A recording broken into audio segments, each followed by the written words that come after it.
आता आपण मस्तानी महलामध्ये प्रवेश करणार आहोत। पुण्यात अशी जागा आहे जेथे तुम्ही 400 वर्षे मागे जाऊ शकता। हे आहे राजा दिनकर केळकर संग्रहालय, जेथे प्रत्येक वस्तू गोष्ट सांगते आणि जेथे एका व्यक्तीने तयार केले आहे इतिहासाचा खजिना। आज आपण पाहणार आहोत या संग्रहालयातील काही अशा गोष्टी ज्या तुम्हाला थक्क करतील। नमस्कार मित्रांनो, मी विजय, आपले स्वागत आहे ट्रॅव्हल तडका या चॅनलवर। आज आपण आलो आहोत पुण्याच्या मध्यभागी असलेल्या राजा दिनकर केळकर म्युझियममध्ये।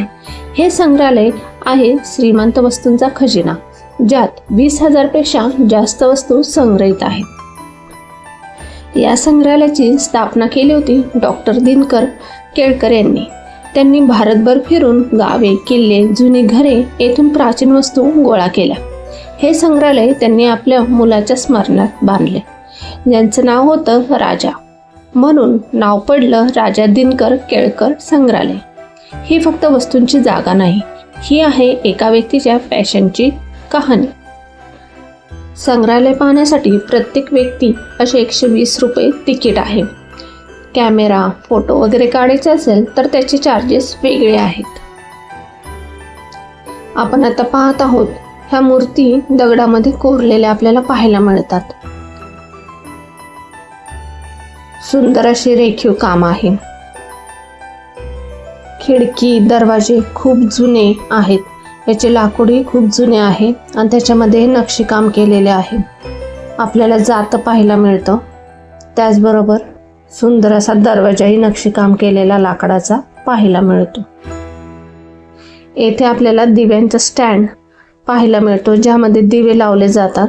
हा 17व्या शतकामधील दिव्यांचा स्टँड आपल्याला इथे पाहायला मिळतो। सर्व लाकडामधलं काम आहे हे।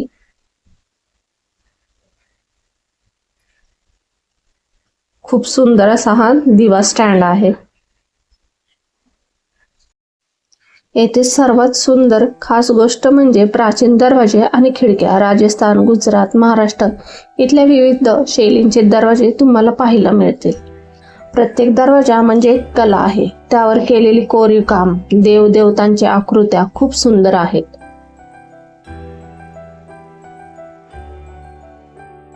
इथल्या बऱ्याच वस्तू आपल्याला पेशवेकालीन पाहायला मिळतील। 17व्या 18व्या शतकातल्या ह्या वस्तू आहेत।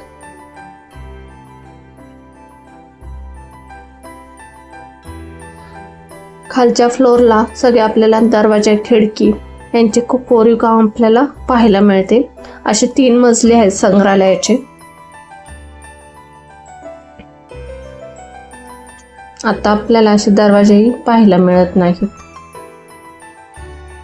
लाकडापासून सुंदर असे पक्ष्यांचे घरटे आपल्याला इथे पाहायला मिळते। 18व्या शतकातले आहे हे।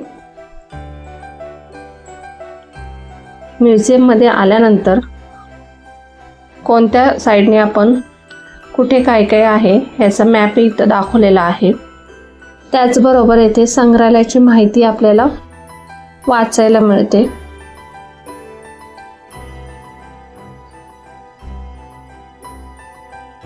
आता आपण पाहत आहोत ते चंदनाच्या लाकडापासून बनवलेली पेटी आहे। त्याचबरोबर चंदनाच्या लाकडापासून आणि गाईच्या केसापासून बनवलेले हे चावरे दिसत आहे, जे देवाला वार घालण्यासाठी वापरत होते। पूर्ण हे चंदनाच्या लाकडापासून बनवलेलं आपल्याला पाहायला मिळतं। 18व्या आणि 19व्या शतकामध्ये महाराष्ट्र, गुजरात येथे जे चांदीचे दागिने वापरले जात होते ते आपल्याला पाहायला मिळतात। कंबरपट्टा, कानातले, बांगड्या, पैंजण हे सर्व चांदीचे दागिने येथे पाहायला मिळतात। हे पण चांदीचेच दागिने आहे, पण वरून पाहिले तर सोन्याचे दिसतात। आता आपल्याला असे दागिने पाहायलाही मिळत नाहीत। सुंदर असा लाकडी देवाराही येथे पाहायला मिळतो। त्याचबरोबर चांदीचे अजून खूप असे विविध प्रकार आपल्याला येथे संग्रहालयात दिसतात।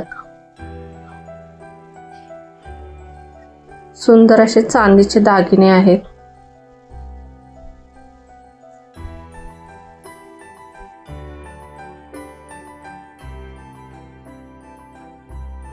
सतराव्या 18व्या शतकामध्ये अत्तर मोठ्या प्रमाणात पेशवे काळात वापरले जात होते. त्याच्या आपल्याला अत्तराच्या कुप्या पाहायला मिळतात. पूर्वी लाकडाचे करंडे वापरले जात होते. हे आपल्याला जे दिसतात आहेत सुंदर असे नक्षीकाम केलेले ते कुंकवाचे करंडे आहेत. मोराच्या आकारामध्ये, कासवाच्या आहेत. आता आपल्याला पाहायला मिळतो तो मोठा असा पेटारा आहे लाकडाचा. पाहू शकता केवढा मोठा हा पेटारा आहे. पुढे आलो की आपल्याला पितळ्याचे करंडे दिसत आहेत. नक्षीकाम तर खूप सुंदर आहे. वेगवेगळ्या आकारामध्ये पितळ्याचे करंडे आहेत. त्याचबरोबर आपल्याला देवाराही दिसत आहे. तोही पूर्ण पितळ्याचा बनवलेला आहे.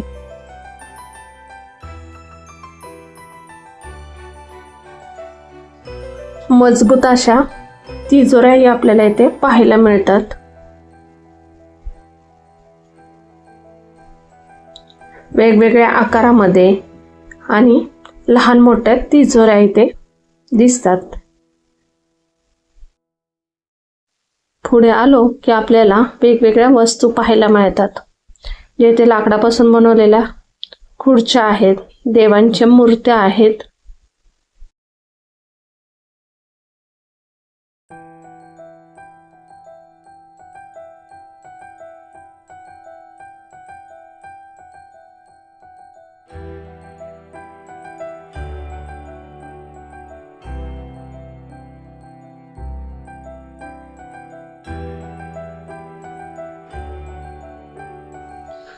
पुढे आलो की आपल्याला पंचमुखी मारुतीची मूर्ती पाहायला मिळते.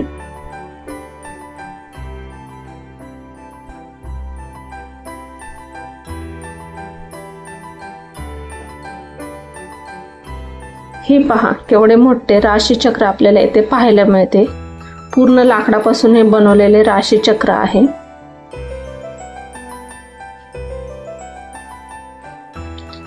त्याच्या शेजारी मीनाक्षीची सुंदर अशी मूर्ती येथे आपल्याला दिसते.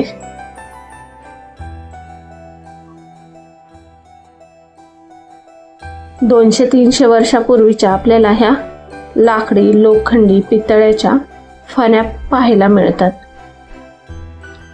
धातूपासून या तयार केलेल्या आहेत. वेगवेगळ्या आकारामध्ये फण्या आपल्याला दिसत आहेत.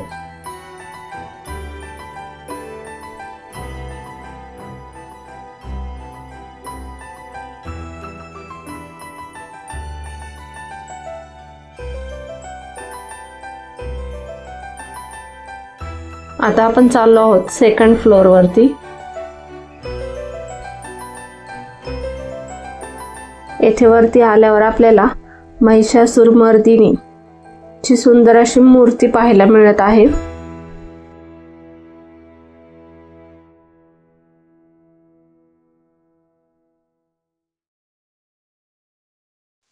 अरे केवढा मोठा हंडा दिसतोय आपल्याला हा पितळेचा. असे हंडे तर आता आपल्याला पाहायला सुद्धा मिळत नाहीत. गावाकडे, कोकणात असे हंडे खूप वापरले जात होते. सुंदर अशी फुलदाणी आपल्याला पाहायला मिळते. त्याच्या शेजारी अजून एक फुलदाणी आपल्याला पाहायला मिळत आहे. पूर्वी असे पितळेचे जास्त हंडे वापरले जात होते.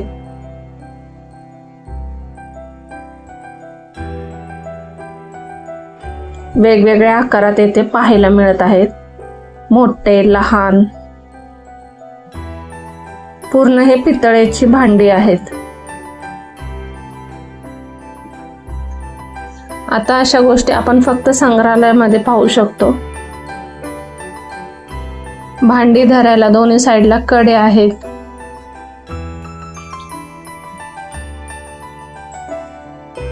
पाणी भरण्यासाठी छोट्या मोठ्या घागरी इथे दिसतात आपल्याला.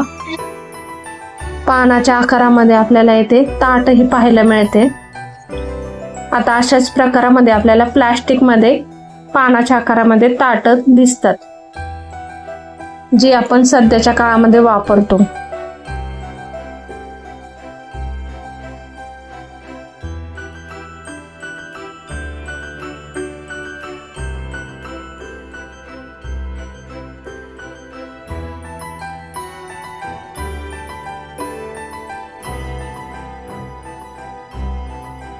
आता आपल्याला पाहायला मिळते ती छोटी चक्की आहे, ज्याने पीठ दळले जात होते.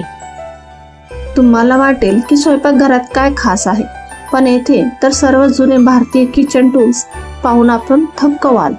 भांडी, मसाले, दळायची साधने, तांब्याची भांडी, हे सगळे वस्तू आपल्याला सांगतात की पूर्वी लोक किती साध्या पद्धतीने होती.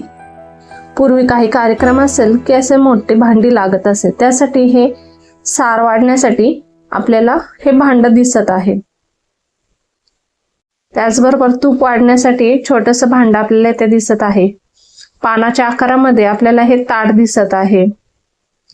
स्वयंपाकघरातील सर्व वस्तू येथे आपल्याला पूर्वी कोणत्या आकारामध्ये कशी वापरली जात होते याची सर्व वस्तू येथे ठेवलेल्या आहेत. रोजच्या वापरामध्ये लागणारी वस्तू म्हणजे पोळपाट लाटणं, हे सुद्धा आपल्याला इथे पाहायला मिळते. लाटणं ठेवण्यासाठी पोळपाटलाच असे जॉईंट केलेले आहे. ताक तयार करण्यासाठी येथे मोठ्या रव्या सुद्धा आपल्याला पाहायला मिळतात.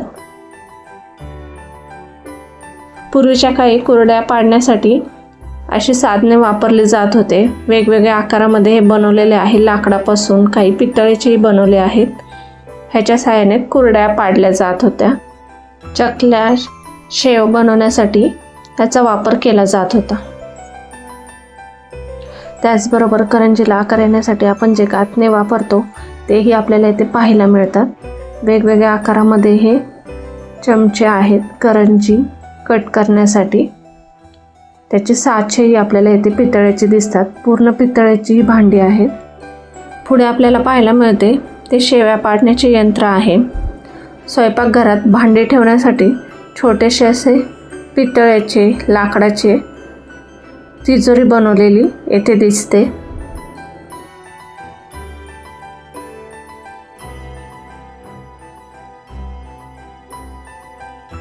सतराव्या 18व्या शतकामध्ये पाणी तापवण्यासाठी अशा मोठ्या भांड्यांचा वापर केला जात होता. पितळेची भांडी आहेत ही.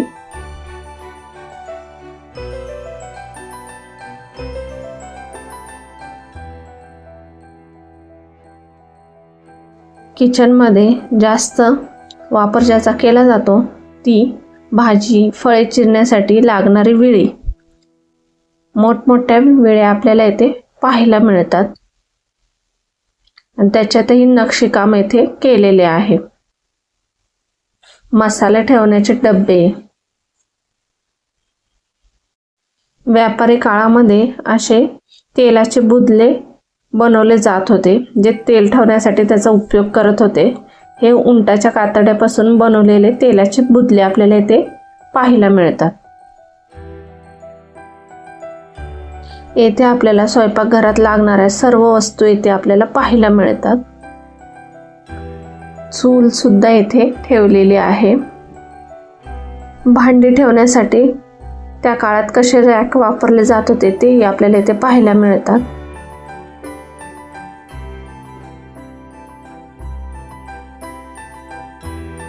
दोन प्रकारचे पीठ दळण्यासाठी लागणारे जाते आपल्याला इथे पाहायला मिळतात. मध्ये नक्षीकाम केलेलेही दिसत आहे. वेगवेगळ्या प्रकारच्या चटण्या, मसाले वाटण्यासाठी इथे खलबत्ता, पाटा, वरवंटा आपल्याला इथे पाहायला मिळतो.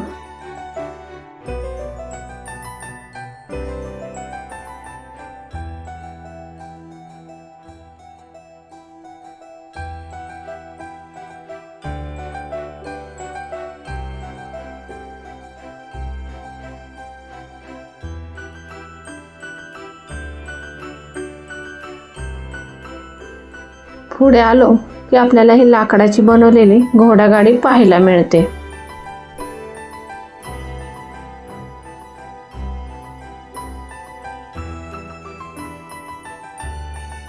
येथे आपल्याला दगडी चूल पाहायला मिळते. त्याचबरोबर मीठ ठेवण्यासाठी बरण्या आहेत. येथे धान्य मोजण्यासाठी त्या काळी मापटं वापरलं जात होतं. वेगवेगळ्या प्रकारची मापटी आपल्याला इथे पाहायला मिळतात. चिवळ, निवळ, शेर, आडसरी, मापटं असे वेगवेगळे छोटे मोठे मापटे येथे आपल्याला दिसतात. जास्त धान्य मोजण्यासाठी पायलीचा वापर केला जात असे.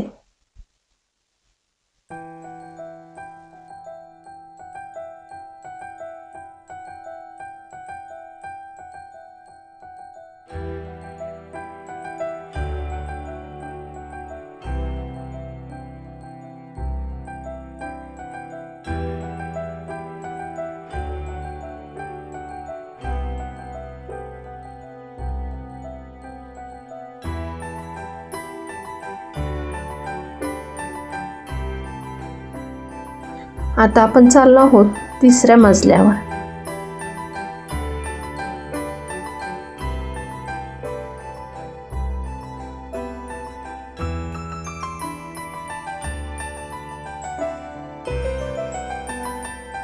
येथे आपल्याला हातावर केलेल्या वेगवेगळ्या प्रकारच्या वस्तू पाहायला मिळतात.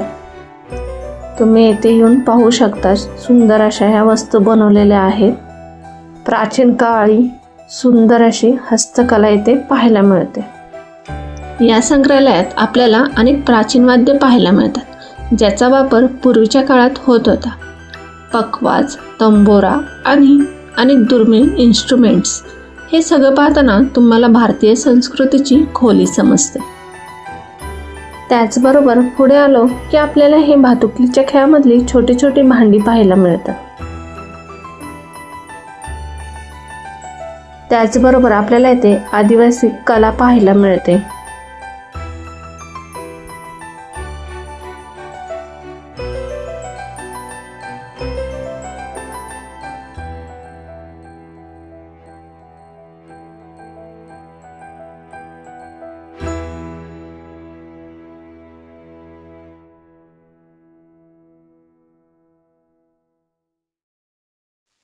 येथे आपल्याला ताडपत्रावरील सुंदर पेंटिंग केलेले पाहायला मिळते.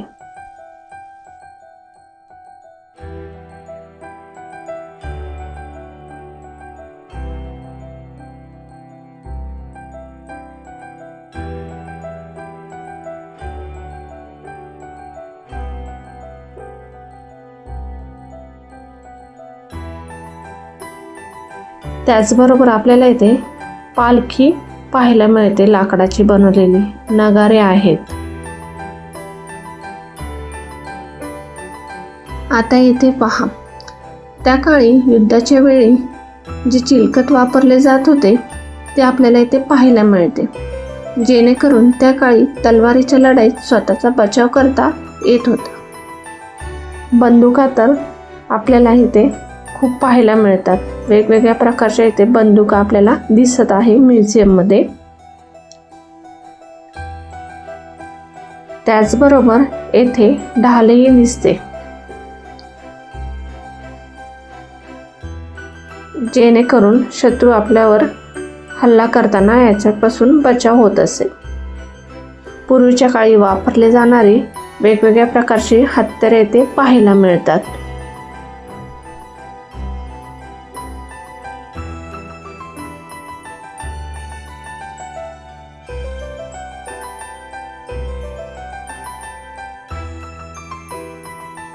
पेशवे काळात वापरले जाणारे युद्धासाठी तलवारी आपल्याला इथे पाहायला मिळतात. वेगवेगळ्या आकारामध्ये आणि लहान मोठ्या साईजमध्ये ह्या तलवारी इथे पाहायला मिळतात.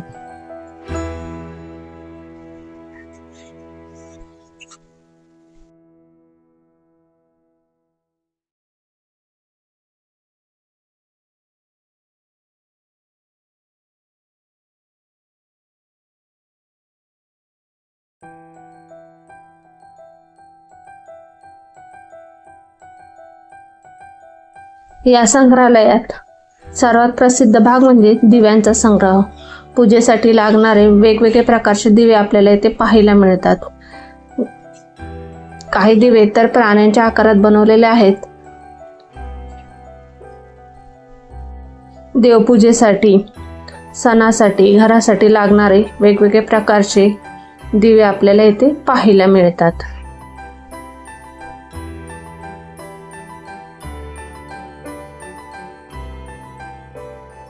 समईचे आकारही पहा केवढे मोठे आहेत आणि वेगवेगळे नक्षीकाम केलेले आहेत त्या समईवर. लाकडाच्या समया आहेत, पितळ्याच्या समया आपल्याला इथे पाहायला मिळतात.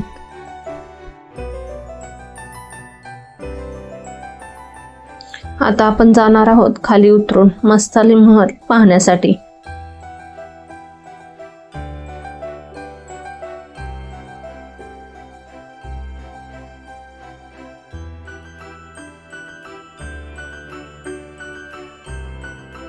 या संग्रहालयामध्ये आपल्याला प्राचीन वाद्य पाहायला मिळतात, ज्याचा वापर पूर्वीच्या काळात होत होता. वेगवेगळ्या प्रकारचे आपल्याला इथे वाद्य पाहायला मिळतात. या संग्रहालयातील सर्वात आकर्षक भाग म्हणजे मस्तानी महल. हा महल पुन्हा उभारला गेला आहे, ज्याचा संबंध आहे मस्तानी आणि बाजीराव यांच्या इतिहासाशी. येथील सजावट, आरशे, लाकडी काम तुम्हाला थेट पेशव्यांच्या काळात घेऊन जातात. आता आपण चाललो आहोत मस्तानी महलाकडे. मस्तानी महल हा कोथरूडच्या येथे होता असे सांगितले जाते. त्याच महलाची पुनरुभारणी येथे राजा दिनकर केळकर संग्रहालयात केलेली आहे. हा महल पाहिल्यावर तुम्हाला विश्वास बसणार नाही की हा 18व्या शतकातील प्रेमकथेचा साक्षीदार आहे. हा आहे मस्तानी महल. या महालाची सर्वात मोठी खासियत म्हणजे त्याची रचना. सुंदर लाकडी काम, नक्षीदार खांब, रंगीत काचांची सजावट, आरशाचे काम हे पाहून तुम्हाला त्या काळातील शाही जीवनाची झलक मिळते. येथे आपल्याला संगीताचे सामान पाहायला मिळते. त्या काळी जे संगीत होते त्याचे सामान आपण येथे पाहू शकतो. येथे मयूर सितार दिसत आहे आपल्याला ठेवलेला. बाजीराव पेशवे यांच्याशी मस्तानींचं लग्न झाल्यानंतर त्यांना शनिवारवाड्यामध्ये राहण्यासाठी जागा दिली नाही. त्यावेळेला बाजीराव पेशव्यांनी त्यांच्यासाठी एक महल बनवलं. तोच महल मस्तानी महल म्हणून ओळखला जाऊ लागला आणि ह्याची प्रतिकृती आपल्याला इथे पाहायला मिळते. तो पूर्णपणे लाकडी महल होता आणि आरसे लावलेले होते, ज्याला शीश महल असेही म्हणत. तो खूप सुंदर महल आणि दिसायला एकदम छान असा नक्षीकाम केलेला मस्तानी महल आपल्याला इथे पाहायला मिळतो. आपल्याला इथे एक पेंटिंग पाहायला मिळते. ते मस्तानींचे खरे पेंटिंग आहे. त्यांचा फोटो आर्ट केलेला आपल्याला इथे पाहायला मिळतो. आपण ज्या या महलात फिरतो तेव्हा आपल्याला असं वाटतं की थेट पेशव्यांच्या काळात गेलो. प्रत्येक कोपरा एक गोष्ट सांगते आणि तुम्हाला इतिहासाशी जोडते. जर तुम्ही पुण्यात आला आणि शनिवारवाडा पाहून झाला तर या संग्रहालयाला नक्की भेट द्या. राजा दिनकर केळकर येथे आपल्याला सर्व पेशवेकालीन वस्तू पाहायला मिळतात. त्या काळातील त्यांची संस्कृती येथे दाखवलेली आहे. प्रत्येक वस्तू जतन करून ठेवलेली आहे. दिनकर संग्रहालयाला एकदा नक्की भेट द्या. व्हिडिओ आवडला तर लाईक, शेअर आणि सबस्क्राईब करा. धन्यवाद.